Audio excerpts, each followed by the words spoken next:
सकट चौथ का व्रत सोमवार 29 जनवरी को रखा जाएगा और इस दिन गणेश जी की विधि विधान से पूजा की जाती है और पूजा में व्रत कथा का पाठ करने का विशेष महत्व माना गया है। सकट चौथ का व्रत माताएं संतान की दीर्घायु के लिए करती है और पूजा करके सकट माता की कथा पढ़ती है। इस कथा को पढ़ने से आपकी सुखी संपन्न और खुशहाल होने के साथ ही दीर्घायु प्राप्त करती है। एक बार गणेश जी बाल रूप में चुटकी भर चावल और एक चम्मच दूध लेकर पृथ्वी लोक के भ्रमण पर निकले। वे सबसे यह कहते घूम रहे थे, कोई मेरी खीर बना दे, कोई मेरी खीर बना दे। लेकिन सबने उनकी बात पर ध्यान नहीं दिया। तभी एक गरीब बुढ़िया उनकी खीर बनाने के लिए तैयार हो गई। इस पर गणेश जी ने घर का सबसे बड़ा बर्तन चूल्हे पर चढ़ाने को कहा। बुढ़िया ने बाल लीला समझते हुए घर का सबसे बड़ा भगोना उस पर चढ़ा दिया।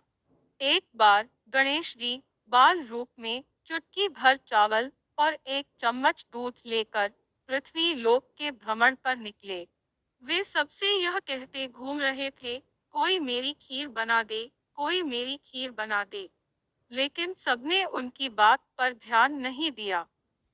तभी एक गरीब बुढ़िया उनकी खीर बनाने के लिए तैयार हो गई।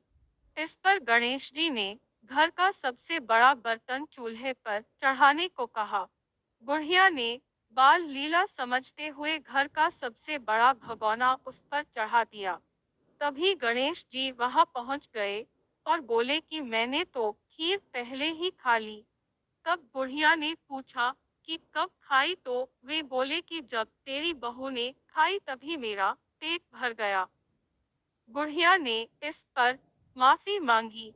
इसके बाद जब बुढ़िया ने बाकी बची खीर का क्या करे इस बारे में पूछा तो गणेश जी ने उसे नगर में बांटने को कहा और जो बचे उसे अपने घर की जमीन गड्ढा करके दबा दें।